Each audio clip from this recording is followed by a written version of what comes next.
네, 개장 전에 꼭 필요한 정보를 모아보는 토마토 모닝 빅데이터 시간입니다. 시장의 분위기가 참 많이 침체가 됐습니다. 어제도 양시장 1% 넘게 하락한 채로 마감했는데요. 시장 전체적인 분위기는 좋지 않은데 여기서 움직인 종목들, 상승한 종목들은 거의 다 개별 소식에 따라서 움직였습니다. 이 안에서 외국인과 기관이 관심을 보였던 종목들 함께 살펴보면서 오늘장 힌트도 얻어보시죠. 먼저 코스피 시장부터 살펴보겠습니다. 네, 살펴보시면 외국인과 기관이 어제는 에너지 관련주들을 많이 담는 모습이 포착됐는데요. 외국인이 두산 에너빌리티 기관과 함께 매수했고요. OCI도 동반 매수한 종목입니다. 그 밖에는 하나솔루션까지 이렇게 좀 수급 리스트에 올라와 있는 모습인데요. 우선 외국인 살펴보시면 삼성 SDI도 함께 담았습니다. 이 삼성 SDI가 유럽의 전기차 배터리 생산 확대를 위해서 본격적인 투자 소식을 전해오면서 또 모멘텀으로 작용이 됐고요. 헝가리 전기차 배터리 생산 능력을 확대하기 위해서 2조 원을 투자하기로 밝혔습니다. 이에 따라 투자 심리가 개선되면서 외국인이 가장 많이 매수한 종목이고요. 두산 에너빌리티와 OCI 동반 매수한 종목이죠. 네, 이 부분 특징주 가서 더 자세하게 설명해 드리겠습니다. 밑으로 현대차와 SK이노베이션도 있는데요. SK이노베이션 2차 전지주로도 엮이고 있지만 정유 관련 주도로 엮이면서 최근에 정유 가격이 좀 올라가게 되면서 함께 탄력을 받고 있는 종목입니다. 네, 이어서 기관도 함께 살펴보시죠. 기관 살펴보시면 한화솔루션, 한국가스공사, 현대중공업 쪽으로도 관심을 보였습니다. 우선 한국가스공사 같은 경우에는 2조 720억 원 규모의 천연가스 매매 계약을 체결했다는 소식이 호재로 작용되면서 기관의 수급이 들어왔고요. 두산 에너빌리티, 하나솔루션, OCI 같은 나머지 에너지 관련주들도 기관의 수급 리스트에 올라왔습니다. 네, 매도 리스트 체크해 보겠습니다. 우선 외국인이 삼성전자를 가장 많이 팔았습니다. 보시면 기관도 역시 삼성전자를 가장 많이 파는 모습이 나타났는데요. 외국인은 특히 19일부터 3거래일 연속으로 매도하고 있습니다.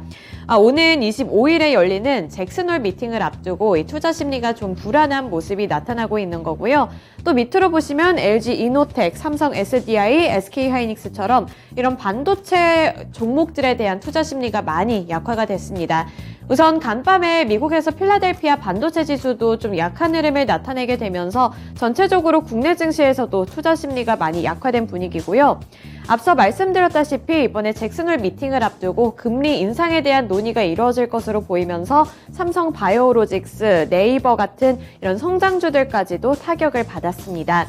마지막으로 외국인 쪽 살펴보시면 HMM이 있는데요. HMM 민영화 소식을 전해오면서 그에 따른 영향을 받았습니다. 외국인의 매도 리스트에 이름을 올렸습니다.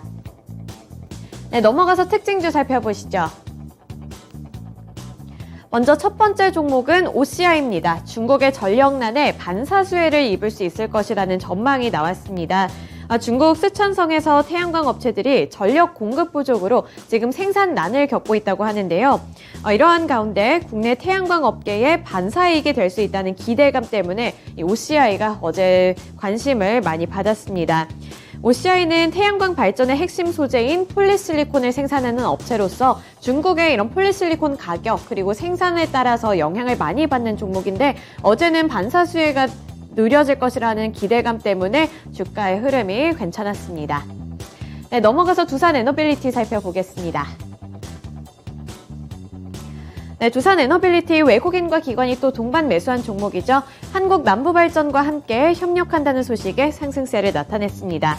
두산 에너빌리티는 한국남부발전과 부산 복합화력 가스터빈 로터 수명 연장과 관련해서 이 계약을 체결했다고 밝혔는데요. 남부발전은 국내에서 가장 많은 가스터빈을 운영하는 업체인데 이번 협약으로 두산 에너빌리티는 국내 가스터빈 산업계에 글로벌 가스터빈 서비스 진출의 기반을 마련했다고 평가받고 있습니다. 이에 따라 두산 에너빌리티의 성장 기대감이 더욱더 커졌고요. 투자자들의 관심이 모이면서 어제 시장에서도 뚜렷한 흐름을 나타냈습니다. 네, 이어서 코스닥 시장으로 넘어가 보겠습니다. 우선 코스닥 시장에서 외국인이 매수한 종목들 살펴보시면 박셀바이오 1위를 기록을 했고요. 밑으로 알테오젠처럼 이렇게 바이오 관련주들을 주워 담았습니다. 우선 어제는 투자 심리가 많이 불안해지고 그리고 시장 자체가 많이 불안하면서 이렇게 박셀바이오나 알테오젠 같은 제약바이오주들 주가 흐름은 나빴는데요. 하락 마감을 했지만 외국인은 저점 매수 기회로 삼았습니다.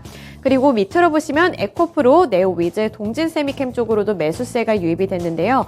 특히 게임 관련주 쪽에서는 네오위즈가 각광을 받았습니다. 외국인과 기관의 수급이 네오위즈에서 좀 달라졌는데 이따가 기관 쪽도 함께 살펴보시죠. 네, 그리고 기관 살펴보시면 에코프로 BM 가장 많이 매수했습니다. 2차전지 쪽에서는 에코프로 BM이 1위를 기록을 했고요. 또 밑으로 원익 PN이 동성화인텍, 아모그린텍, 캔코아 에어로스페이스가 있는데요. 여기서 아모그린텍 같은 경우에도 전기차로 좀 엮이면서 어제 탄력을 받았던 종목입니다. 전기차와 관련해서 성장성에 주목하라는 증권가의 분석이 있었고요. 이에 따라 기관의 수급도 많이 유입이 됐습니다. 원익 PNE 같은 경우 이 코스닥 상장사 NS가 모회사인 이 원익 PNE를 흡수하는 역합병을 진행한다고 하는데요. 네, 이렇게 될 경우에는 앞으로 기대감을 좀 많이 받을 것으로 보이고 합병을 통해서 사업을 확장하고 조직을 구성하게 되면서 수주 활동을 더욱더 늘릴 것이라는 포부와 함께 관심을 받았습니다. 네, 매도리스트 체크해 보겠습니다. 외국인은 이번에 보시면 LNF를 가장 많이 팔았습니다. 2차전지 내에서도 요즘에는 수급적으로 좀 많이 엇갈리는 모습이 나타나고 있는데요. 어떤 종목은 매수세를 포착이 됐지만 또 어떤 종목에서는 차익 실현 움직임이 이렇게 크게 나타나고 있습니다. 밑으로 세빛캠, TSE, 1승, HPSP가 있는데요. 우선 HPSP 어제 오전에도 말씀을 드렸다시피 낙폭을 키웠는데 여기서 회복하는 움직임이 좀 속 시원하게는 나오지 않고 있네요. 네, 이 부분 참고해 주시면 될 것 같고요. 세빛캠도 최근에 폐배터리 시장과 관련해서 관심을 많이 받았던 만큼 그에 따른 수익 실현이라고 볼 수 있습니다. 그리고 1승은 어제 장 막판에 급등하는 모습 나타내면서 20%대 상승률을 기록을 했는데요. 특징주 가서 더 자세하게 보겠습니다. 외국인은 여기서 수익을 챙겨갔네요. 네, 그리고 기관 보시면 레고캠바이오, 알테오젠, 외국인과 좀 다른 모습으로 이 바이오 쪽에서 발을 빼내는 모습이 포착이 됐습니다. 그리고 아까 말씀드렸던 게임 관련주 네오위즈에서 외국인은 팔았는데 외국인은 사들였는데 기관은 파는 모습이 드러났고요. 스튜디오 드래곤, 셀트리온 헬스케어 같이 콘텐츠 관련주들 그리고 바이오시밀러 쪽에서도 기관이 발을 빼냈습니다. 코스닥 시장에서의 특징주 살펴보실까요? 1승입니다. 국내 조선사 LNG선 수주 증가 기대감에 장 막판에 1승이 급등했습니다. 국내 조선사의 LNG선 수주 증가에 따른 수혜를 받을 것이라는 기대감이 작용되고 있는 건데요. 영국의 조선 해운시황 전문기관인 클락슨 리서치에 따르면 지난 7월 전 세계 선박 발주량이 210만 척이었는데 한국이 여기에서 55%를 차지하게 되면서 1위를 기록했다고 밝혀왔습니다. 러시아가 노르트스트림 1 파이프라인의 유럽행 가스 송출을 중단하게 되면서 유럽 내 천연가스 공급이 많이 부족해질 것으로 보이는데요. 이에 따라서 LNG 수주 기대감을 받는 종목이 1승이었습니다. 그중에서도 여러 가지 그 섹터 내의 종목들 중에서도 1승이 가장 큰 폭으로 오르면서 어제 막판에 시장의 관심을 가장 많이 받았습니다. 네, 넘어가서 오늘 주요 일정도 함께 보겠습니다. 오늘 한중수교 30주년 기념식이 예정되어 있는데요. 여기서 공식적인 발언이 또 나오겠죠. 네, 그에 따라서 움직이는 종목들도 포착할 수 있을 테니까요. 이 기사 이슈 나오는 만큼 잘 체크를 해보시길 바라겠고요. 게임스컴이 개최될 예정이라고 합니다. 이 관련주로 게임 관련주들 최근에 가늠하기가 정말 어려운데 또 여기에 따라서 결과치나 이벤트에 따라서 주가의 흐름이 변동성이 생길 수 있는 만큼 어떤 흐름을 나타내게 될지 이슈까지 함께 체크해 보시길 바랍니다. 네, 이렇게 주요 일정까지 함께 살펴봤고요. 오늘도 성공 투자하시기를 기원하겠습니다. 지금까지 토마토 모닝 빅데이터 시간이었습니다.